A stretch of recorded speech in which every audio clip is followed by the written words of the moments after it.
नमस्कार, स्वागत करती हूँ आप सभी का। आप देख रहे हैं भारत 24। मैं हूं आपके साथ पूर्णिमा मिश्रा।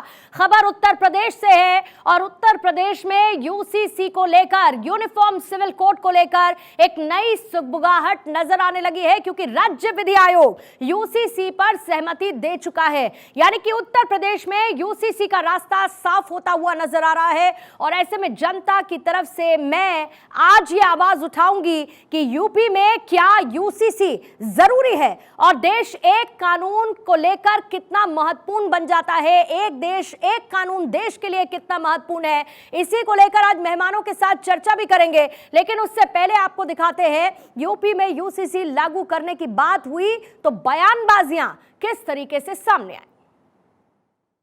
देखिए, भारतीय जनता पार्टी जनता का ध्यान हटाने के लिए यूसीसी पे चर्चा करना चाहती है, क्योंकि आज जब बेरोजगारी और महंगाई पे जनता सवाल पूछ रही है तो भारतीय जनता पार्टी यूसीसी की बात कर रही है, वन नेशन वन इलेक्शन की बात कर रही है, लेकिन बेरोजगारी और महंगाई पे जवाब नहीं देना चाहती। भाजपा ये नहीं बताना चाहती कि 100 महीने आपने गैस के सिलेंडर को महंगा बेचा, आखिर क्या कारण है कि चुनाव से पहले आपने 200 रुपए कम कर दिए। आने वाले समय में भी पेट्रोल के भी दाम कम होंगे, सरसों के तेल के भी दाम कम होंगे। जनता से 100 महीने तक उनकी गाढ़ी कमाई का वसूली करने के बाद सरकार को अब जनता को राहत देने की याद आई है। यूसीसी केवल जनता का ध्यान भटकाने का एक प्रयास है। स्वतंत्र देश के स्वतंत्र नागरिकों का ये अधिकार है कि उसके लिए समान नागरिक संहिता हो, एक समान नागरिक समान संहिता हो, एक समान कानून हो। यहाँ धर्म, पंथ, मजहब के नाम पर अन्य अन्य कानून बनाए गए हैं जिस पर रोक लगनी चाहिए। और भारत का जो मेजॉरिटी समाज है, यानी कि हिंदू समाज, जो भारत का मूलभूत है, वो समान नागरिक संहिता के लिए तैयार है। और सरकार को चाहिए कि सख्त रवैया अपनाते हुए समान नागरिक संहिता लाना चाहिए।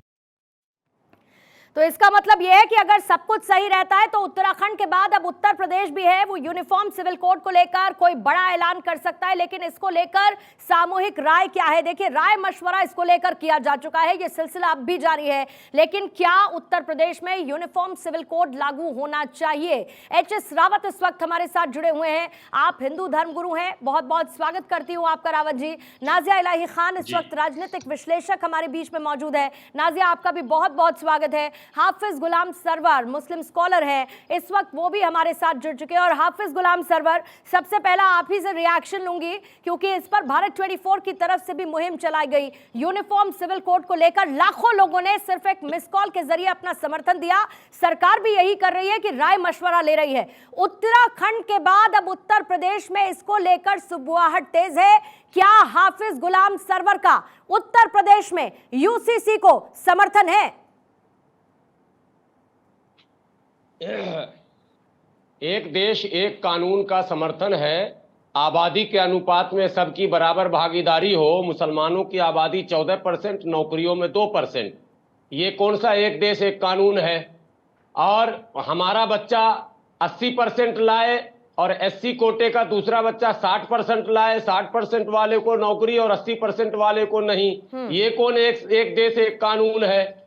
आप जब एक देश एक कानून की बात करते हैं तो फिर आपको अगर आई फुल भी हो तो आप मैक्स फोर्टिस और मेदांता जाएं और हमारे बच्चे मच्छर वाले अस्पताल में जाएं।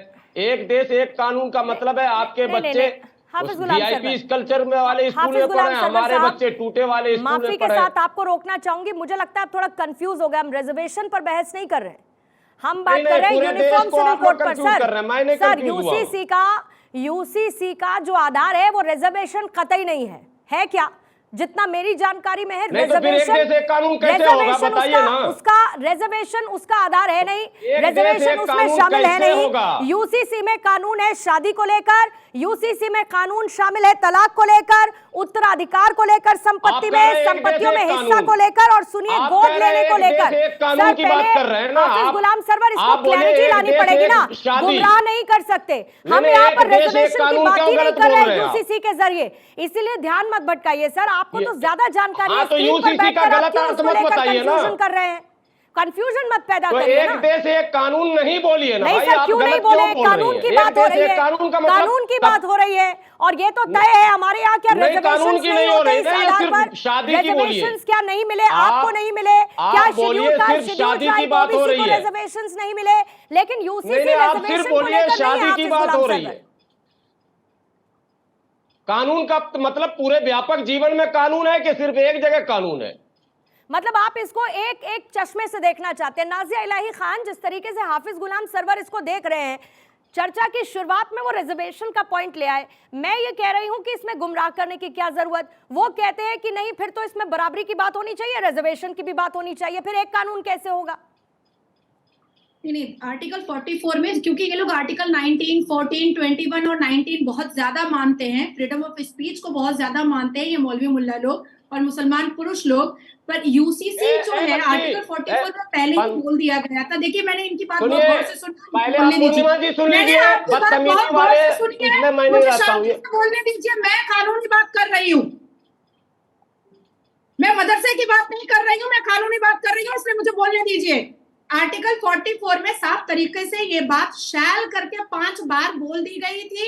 और देखिए, इंस्टेंट ट्रिपल तलाक बंद जरूर हुआ, लेकिन कहीं ना कहीं आज भी कुरान के हिसाब से, इस्लाम के हिसाब से, ब्रिटिश और जिन्ना के बनाए हुए 1937 के शरिया लॉ के हिसाब से आज भी तलाक हो रहे हैं। हम इस चैम्बर में बैठ करके हजारों लाखों ऐसे केसेस देखते हैं और औरतों के, मुसलमान महिलाओं के आंख में आंसू देखते हैं। उसके बाद आप सोचिए कि हमारे इस्लाम में अडॉप्टेशन नहीं है, 4 बीवियां है, लेकिन अडॉप्टेशन प्रॉपर्टी राइट नहीं है, इक्वल राइट नहीं है। हमें एजुकेशन कहा जाता है कि बराबरी का हक है। हम लड़कियां आवारा हो जाएंगी अगर एजुकेटेड हो जाएंगी, एज ऑफ मैरिज को ठीक किया जाएगा। तो सोचिए, इतनी सारी पॉसिबिलिटीज और फैसिलिटीज और महिलाओं, मुस्लिम महिलाओं के लिए अगर सोचा जा रहा है तो इसमें प्रॉब्लम कहां पर आ रहा है भाई? बिल्कुल ये नाजिया, की बात देखिए, यही कहा जाता है कि जब समान कानून की बात होती है तो मेरे लिए और आपके लिए कानून अलग कैसे हो सकता है? हम क्यों समान कानून की बात नहीं कर सकते? क्यों ये धर्म के आधार पर होना चाहिए? भाई, मैं महिला, आप महिला, किसी पुरुष को ज्यादा अधिकार, महिलाओं को कम अधिकार कैसे हो सकते हैं? जब गुलाम सरवर जी जुड़ेंगे तो मुझे जानकारी दीजिएगा, लेकिन रावत जी उतनी देर में आपसे रिएक्शन लेते हुए, क्योंकि आप पहले उत्तराखंड में हमने देखा एक कदम उत्तराखंड आगे बढ़ चुका है यूनिफॉर्म सिविल कोड को लेकर, पूरे देश में इसको लेकर मुहिम चल रही है। अभी सरकार विशेष सत्र बुला रही है, सुबुहाट इस बात की भी है कि यूनिफॉर्म सिविल कोड, और क्योंकि अब तो उसके लिए कमेटी का भी गठन हो चुका है, ऐसे में उत्तर प्रदेश में ये जो हलचल अचानक से तेज हुई है, कितना वेलकमिंग है ये आपके लिए? कितना जरूरी उत्तर प्रदेश के लिए आप इसे देखते हैं? और खासतौर से मैं आबादी के लिहाज से भी इसका जिक्र करना चाहूंगी। पूर्णिमा जी, ये बहुत जरूरी है। कोई भी राज्य हो या कोई भी राष्ट्र हो, उसके लिए समान कानून, समान नागरिक संहिता होनी ही चाहिए। आप देखें, अगर चाइना के अंदर है तो विकास कर रहा है, जो डेवलप कंट्री जो उनमें है तो विकास करते हैं, उसमें किसी तरह की कोई रुकावटें नहीं आती है देश के अंदर। और सबसे बड़ी बात है, अगर यूसीसी आता है तो मुझे लगता है गुलाम सरवर जैसे लोगों को चिंतित नहीं होना चाहिए। इनको दिक्कत ये होती है कि इनके अपने ऊपर जिस प्रकार की कुरीतियां लेकर के बैठे हुए हैं, उन कुरीतियों का डर है। जैसे कि 3 तलाक कुरीति थी, उसको रोका गया, अभी हराला जैसी कुरीति, उसको रोका जाएगा। और कहीं ना कहीं जो हमारी बेटियां हैं, मुस्लिम बेटियां, उनको जो अधिकार नहीं है प्रॉपर, वो अधिकारों पर इनको डर है, इनको टेंशन है। तो जब पूरे देश के अंदर जब बराबर कानून अगर होगा तो देश की उन्नति होगी, देश की प्रोग्रेस होगी। और जब देश की प्रोग्रेस होती, सभी ऊपर उठेंगे, चाहे हिंदू हो, चाहे मुसलमान हो, सिख हो, चाहे कोई भी हो। और उनकी उन्नति चाहे एजुकेशन के मामले में हो, अभी क्या एक आदमी मदरसे में पढ़ता है, एक सरस्वती में पढ़ता है, किसी दूसरे में पढ़ता है, उनका कहीं आपस में कोरिलेशन नहीं बन पाता। अब जो उर्दू पढ़ रहा है और जो साइंस पढ़ रहा है, उनका कोई संपर्क ही नहीं बनता। फिर गुलाम सरवर जैसे लोग बोलते हैं कि हमारी आबादी इतनी है और हमारी सर्विसें इतनी है। जब पढ़ोगे नहीं आप, लिखोगे नहीं आप, आप एक ऐसी भाषा का नहीं, इस्तेमाल और करते हो रावत जी, जिस बात भाषा तो का यही है इस्तेमाल- ना कि जी। जब हम एज अ होल आगे बढ़ने की बात करते हैं तो हम यही कहते हैं कि कोई भी कुरीतियां या फिर कोई भी ऐसी चीज जो हमें बंधन में बांधती है या फिर हमारे लिए जंजीरों जैसा काम करती है, हमको उनको तोड़ देना चाहिए और तभी हम एक प्रोग्रेसिव समाज के तौर पर आगे बढ़ने वाले समाज के तौर पर नजर आएंगे और एक नई परिभाषा इसकी गढ़ते हुए दिखाई देंगे। अवनीश भी इस वक्त हमारे साथ जुड़ चुके हैं। अवनीश, धर्म गुरुओं की बात अलग है या नाजिया एक जो बात कह रही है वो अलग है, हाफिज गुलाम सरवर जो कह रहे हैं वो उनका एक अपना पर्सपेक्टिव या पॉइंट ऑफ व्यू हो सकता है, लेकिन जिस तरीके से हलचल अब उत्तर प्रदेश में तेज हुई है, उत्तराखंड हमने देखा किस अग्रेसिव अप्रोच के साथ आगे बढ़ा, फटाफट ड्राफ्ट तक बात पहुंची, उत्तर प्रदेश में भी अब खबर है।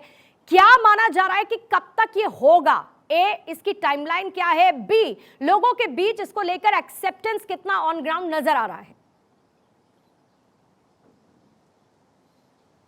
देखिए, टॉपिक, टाइमिंग और इम्पैक्ट, ये तीन ऐसी चीज़ें हैं जो हर मुद्दे के लिए, और ख़ासतौर पर अगर सियासत से जुड़ा हुआ मुद्दा है तो उसके लिए बेहद ज़रूरी चीज़ें होती हैं। और यहाँ इसीलिए ये टॉपिक आ रहा है क्योंकि टाइमिंग बड़ी मुफीद है और उसके साथ साथ इसका इम्पैक्ट भी आने वाले दिनों में दिखाई पड़ेगा।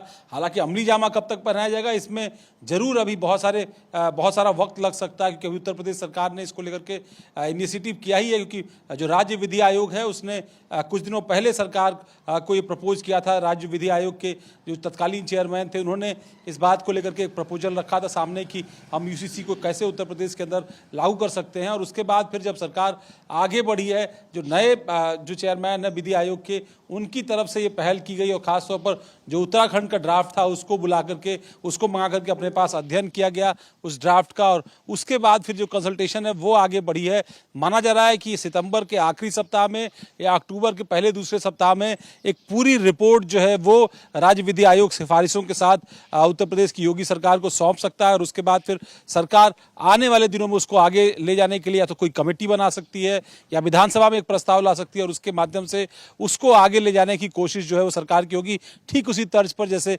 उत्तराखंड मॉडल में है। और खास तौर पर यूनिफॉर्म सिविल कोड को लेकर आप जानती हैं कि उत्तर प्रदेश की राजनीति किस तरीके से है, जातियों धर्म के समीकरण लगातार साधे जाते हैं और पिछले 2-3 दशकों से तो ये झुकाव बहुत ज्यादा हो चुका है और इसीलिए सियासी पार्टियां मायने इसका राजनीतिक लाभ उठाने के लिए अलग अलग तरीके से मुद्दों का उपयोग करती हैं। कॉन्क्लेव जहां जब तक किया था बीजेपी की बात है, उनके नेता मुखर होकर उसमें धामी जी मौजूद थे तो उन्होंने ये ब्रेकिंग न्यूज दी उस कॉन्क्लेव के दौरान, ये कहते हुए कि 2024 से पहले यूनिफॉर्म सिविल कोड को वो लागू करने के लिए अपने आप को प्रतिबद्ध मानते हैं।